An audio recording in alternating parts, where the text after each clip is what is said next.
There's an attempt going on to try to reform the private rental market, and those people who have been forced into private rental, and suddenly you think, oh, here's a property that I can live in, and you're suddenly faced with 6 months rent up front.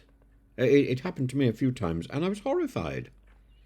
The UK rental market, as well as a deposit, um, the UK rental market is a battleground of competing interests. Landlords seeking to safeguard investments, tenants striving for affordable, stable housing. And Angela Rayner's Renters' Rights Bill aims to reset this balance by introducing caps on upfront rent, abolishing no-fault evictions, preventing bidding wars. And while ambitious, the reforms present practical and economic challenges that may undermine their intended benefits. The bill will cap advance rents, so it will limit upfront payments to 1 month's rent. It will end Section 21 evictions, which is great. The no-fault evictions will go. That will enhance tenant security. It will restrict bidding wars, prevent landlords from leveraging competition to inflate rents. And it will challenge rent hikes, so it will grant tenants new mechanisms to contest unreasonable increases in rents. And these measures aim to create a fairer system for private renters particularly, but their effectiveness depends on market dynamics and how landlords react to perceived risks. Because, of course, these things could simply wipe out the private rental market altogether. Currently, landlords can request several months' rent in advance, often as a precaution when renting to individuals with uncertain financial profiles. By capping this to 1 month, the government hopes to eliminate a significant financial barrier. However, landlords might argue this removes a crucial safeguard for tenants with poor credit or irregular income. And Chris Norris of the National Residential Landlords Association warns that landlords may respond by tightening selection criteria, excluding those the bill seeks to help.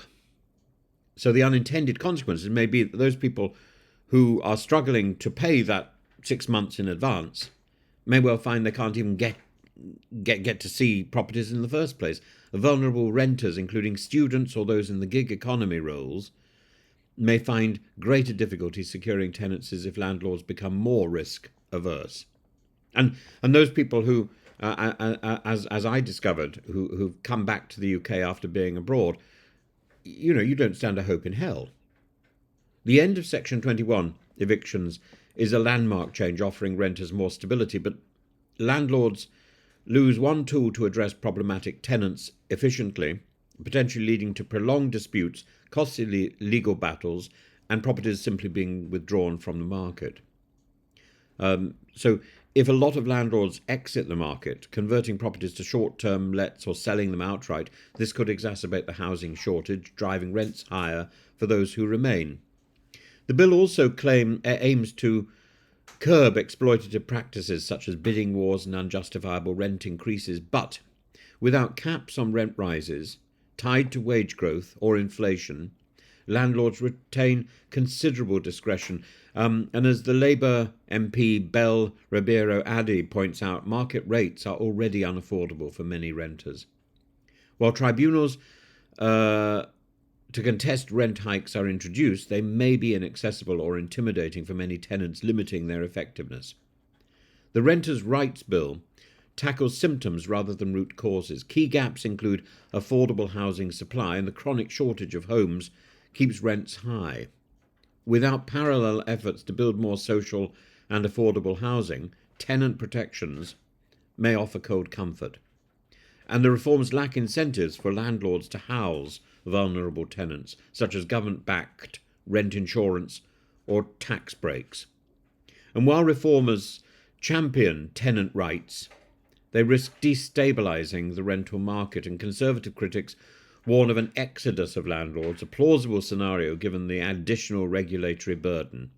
If supply diminishes further, the reforms could paradoxically worsen the affordability crisis that they aim to solve. Angela Rayner's Renters' Right Bill represents a bold step towards a fairer rental market, but its success hinges on nuanced implementation and complementary measures to address housing supply and landlord support. Without these, the reforms may inadvertently deepen the crisis for renters that they aim to protect.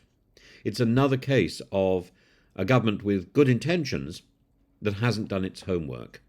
In policy making, intention must align with outcome. To achieve meaningful change, the government must balance tenant protections with market sustainability, ensuring that this well-intentioned bill, and no one doubts that, doesn't become a victim to unintended consequences.